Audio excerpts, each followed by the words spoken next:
Olá a todos, eu me chamo Dejane Assunção e neste vídeo a gente vai falar da educação de jovens e adultos, a EJA, na LDB, a Lei de Diretrizes e Bases da Educação Nacional, da Educação Brasileira.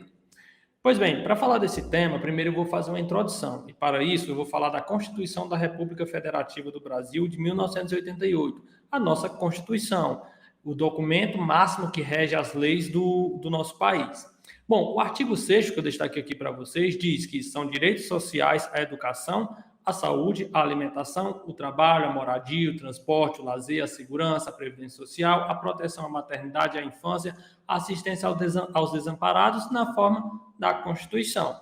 Já o artigo 205, que é importante aqui para a nossa temática, ele diz: a educação, veja bem, é direito de todos e dever do Estado e da família. Será promovida e incentivada com a colaboração da sociedade, visando ao pleno desenvolvimento da pessoa, seu preparo para o exercício da cidadania e sua qualificação para o trabalho. Ou seja, a Constituição é bem clara e objetiva no que diz respeito ao acesso à educação para toda a população. E alguns outros documentos vão reger o funcionamento da educação no nosso país, que é a Lei de Diretrizes e Bases da Educação, que é um dos principais, assim como outros que vão regular normas específicas de estágios específicos, de momentos específicos, de instituições específicas. Mas neste a gente vai falar da LDB.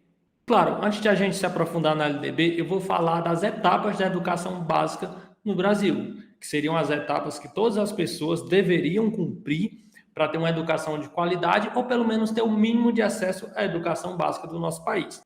Primeiro, a gente tem a educação infantil, que é dividida entre creche e pré-escola. Na creche, são bebês de 0 a 1 ano a 6 meses, e depois vem uma segunda etapa, que são crianças bem pequenas, de 1 ano e 7 meses a 3 anos e 11 meses. Lembrando que essa não é uma etapa obrigatória e vai ser o ensino obrigatório a partir da pré-escola, que são crianças pequenas de 4 a 5 anos e 11 meses. É a partir daí que a gente tem o primeiro contato com a educação escolar, a educação infantil.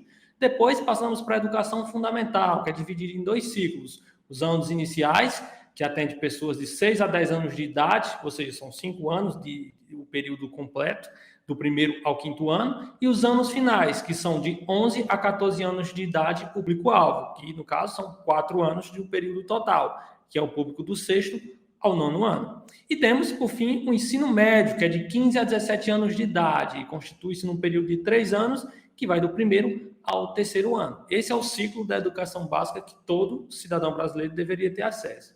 Mas a gente tem algumas modalidades da educação básica que são inerentes a esses ciclos. E são elas: a educação de jovens e adultos, a EJA, que é o que a gente vai trabalhar especificamente aqui, e eu vou falar rapidamente de algumas outras modalidades, como a educação especial, a educação profissional e tecnológica, a educação escolar indígena, a educação escolar quilombola, a educação à distância EAD. Todas estas estão na LDB com suas especificidades e relacionadas, claro, ao ciclo básico da educação básica no Brasil, da educação infantil até o ensino médio.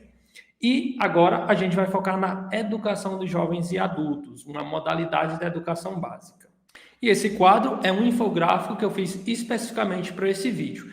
Mas quando a gente fala em EJA, a gente tem que pensar uma coisa: será que todo mundo teve acesso a essas etapas aqui da educação infantil, fundamental e ensino médio da mesma maneira? Olha, a gente vive em um país de tamanho continental, com especificidades variadas de contextos geográficos, econômicos, sociais, e obviamente que nem todos puderam cursar, digamos assim, essas etapas de forma linear. E a educação de jovens e adultos é uma das etapas que vão ajudar as pessoas que não tiveram acesso a esse tipo de educação. Bom, veja bem, reflita comigo a partir da seguinte situação. Josué tem 17 anos, nasceu num povoado perto de Paulo Afonso, no norte da Bahia. É o 4º dos 6 filhos de um pequeno sitiante conhecido como Dor e das Dores, uma mulher decidida que acompanha o marido todos os dias no serviço da roça. Josué não foi à escola quando criança porque a família precisava da ajuda dele no cuidado com os animais. Algumas galinhas, alguns porcos, 2 cavalos e 3 vacas. Os irmãos mais velhos aprenderam a ler com uma professora que morava no povoado. Quando chegou a vez de Josué, a professora mudou de cidade e a escola mais próxima ficava muito longe. O irmão mais velho de Josué resolveu procurar trabalho numa cidade com mais recursos e foi para Itabuna. Josué, que na época tinha 14 anos, foi junto do irmão. Sem encontrar emprego, mudaram para Vitória da Conquista. Lá, o irmão trabalha como pedreiro e, dependendo do serviço, leva Josué para ser ajudante. Perto de onde moram, há uma escola que todas as noites enche de jovens.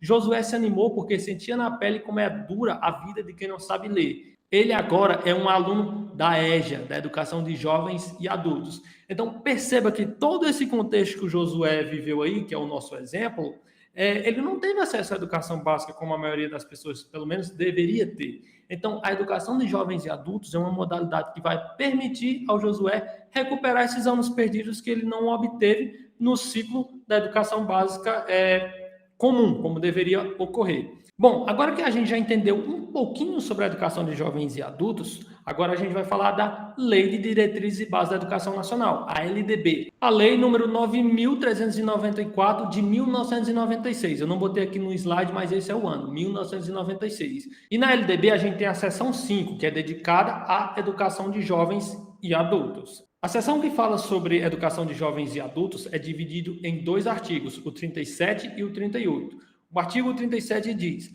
a educação de jovens e adultos será destinada àqueles que não tiveram acesso ou continuidade de estudos nos ensinos fundamental e médio na idade própria e constituirá instrumento para a educação e a aprendizagem ao longo da vida. Essa é uma redação dada pela Lei número 13.632 do ano de 2018. Por quê? Percebam bem que eu dei um destaque aqui nessa parte que está em azul.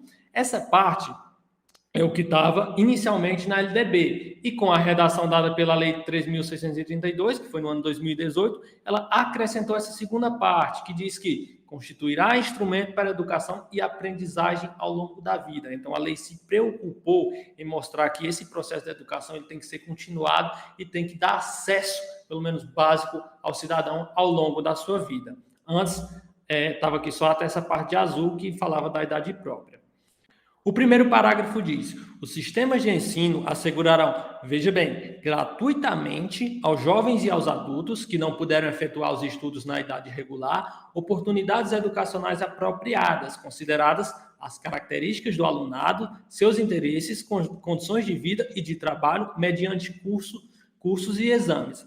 Veja bem, damos um destaque aqui para seus interesses, condições de vida e de trabalho, porque é um público bem específico. Geralmente são pessoas que trabalham, são pessoas mais velhas, que não puderam ir à escola porque estavam concomitantemente no período que eram para ser inseridos na sala de aula, tendo que trabalhar, tendo que ajudar a família, como o caso do Josué, que a gente viu no exemplo. O segundo parágrafo diz: o poder público viabilizará e estimulará o acesso à permanência do trabalhador na escola, mediante ações integradas e complementares entre si.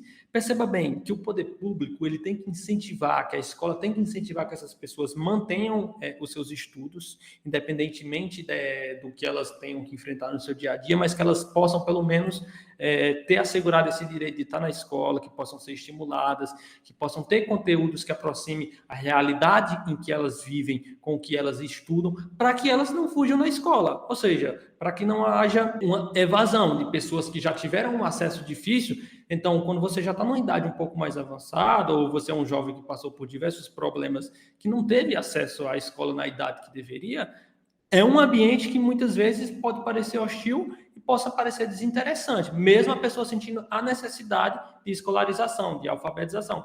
Por isso tem que haver políticas, por isso tem que haver estratégias de implementação de diversas maneiras que possam manter essas pessoas interessadas e engajadas ali na educação de jovens e adultos. E o terceiro parágrafo diz: a educação de jovens e adultos deverá articular-se preferencialmente com a educação profissional, na forma do regulamento. Ou seja, veja bem, a gente tem outra modalidade de ensino que eu já mostrei para vocês aqui, deixa eu voltar um pouquinho, que é a educação profissional e tecnológica. Então, se tiver ações de educação de jovens e adultos que aproximem essas pessoas que às vezes não têm nenhum mínimo de escolaridade, se você dá uma oportunidade de profissionalização no curso técnico, é bem mais fácil que ela se interesse e com certeza isso vai ser muito mais útil para a vida dela, porque vai ter uma escolarização que possa fazer com que ela avance intelectualmente na vida e também profissionalmente, possa conseguir um trabalho melhor, que possa dar uma garantia de dignidade e de vida melhor para essas pessoas, não só no âmbito do aprendizado em si, mas de uma condição financeira também. E essa redação ela foi incluída pela Lei número 11.741 do ano de 2008. Já o artigo 38, que é o segundo artigo aqui da seção 5ª, os sistemas de ensino manterão cursos e exames supletivos que compreenderão a Base Nacional Comum do Currículo, a Base Nacional Comum Curricular, que é a nossa BNCC, que rege os princípios da educação básica, habilitando ao prosseguimento de estudos em caráter regular. Veja bem, o primeiro parágrafo diz: os exames a que se refere este artigo realizar-se-ão 1. No nível de conclusão do ensino fundamental para os maiores de 15 anos e no nível de conclusão do ensino médio para os maiores de 18 anos. Já o segundo parágrafo diz: os conhecimentos e habilidades adquiridos pelos educandos por meios informais serão aferidos e reconhecidos mediante exames. Veja bem aqui, ó, quando fala meios informais, está especificando uma ideia de que esse pessoal da educação de jovens e adultos, eles já trazem uma carga de experiência de vida sociocultural muito grande. Então, muitas vezes eles têm uma profissão que eles já se dão muito bem. Então, muitas vezes eles já têm habilidades significativas que dominam pelo seu percurso de trabalho, mesmo de experiência de vida. Então, é interessante que a educação de jovens e adultos traga experiências que também aproximem com esse conhecimento que o educando já tem da realidade de vida. Ou seja, uma concepção de mundo que ele já traz de casa e que já tem uma bagagem cultural enorme que pode ajudar na experiência, não só como ele, como indivíduo dentro da escola, mas em socialização com as outras pessoas que estão ali naquele espaço. E serão aferidos e reconhecidos mediante exames de acordo com a instituição que está dando as condições de educação de jovens e adultos para essas pessoas. Por fim, algumas considerações finais sobre a educação de jovens e adultos, e como ela está posta aqui na Lei de Diretrizes e Bases da Educação, é que os alunos e alunas de educação de jovens e adultos trazem consigo uma visão de mundo influenciada por seus traços culturais de origem e por sua vivência social, familiar e profissional. É aquilo que eu estava falando para vocês sobre a bagagem cultural que é adquirida ao longo do tempo. O público com peculiaridades e especificidades muito particulares. Podemos dizer que eles trazem uma noção de mundo mais relacionada ao ver e ao fazer, porque já vivenciaram muita coisa, porque já tem uma vivência de mundo muito abrangente, uma visão das coisas que, por exemplo, uma criança do ensino fundamental ou um jovem do ensino médio talvez não teria. Uma visão de mundo apoiada numa adesão espontânea e imediata às coisas que vê, porque há um maior interesse em aprender, há um maior interesse em escolarizar-se, de recuperar um tempo que perderam. Ao escolher o caminho da escola, a interrogação passa a acompanhar o ver desse aluno, deixando-o preparado para olhar. Aberto à aprendizagem, eles vêm para a sala de aula com um olhar que é, por um lado, um olhar receptivo, sensível, e por outro, é um olhar ativo, olhar curioso, explorador, olhar que investiga, olhar que pensa. Ou seja, é aquilo que Paulo Freire fala, se não me engano, em Pedagogia da Autonomia, que é o educando, que tem uma experiência de mundo, uma experiência empírica, e que a partir do momento que ele vai para a escola, ele começa a se apoderar de um conhecimento epistemológico que vai dar sentido à experiência de mundo que ele tem. E esse conhecimento empírico, assim, digamos assim, do senso comum, e esse conhecimento epistemológico se complementam e dão sentido à realidade em que esse aluno está inserido. E trazem para ele uma melhor qualidade de vida como pessoa, dignidade da pessoa humana e uma melhor qualidade de vida profissional.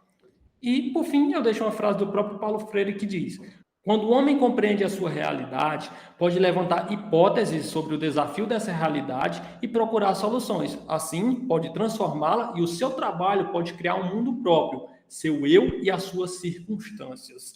Paulo Freire, e está aqui a referência, que é o livro Educação em Mudança, de 1979. É isso, espero que vocês tenham gostado desse vídeo e que, de alguma forma, a gente possa compreender a educação de jovens e adultos e a Lei de Diretrizes e Bases da Educação para fornecer a esse público, para essa modalidade de educação, acesso à dignidade da pessoa humana, ao conhecimento e a uma melhor qualidade de vida. Espero ter ajudado cada um de vocês, seja estudante de pedagogia ou interessado na temática da educação, e muito obrigado.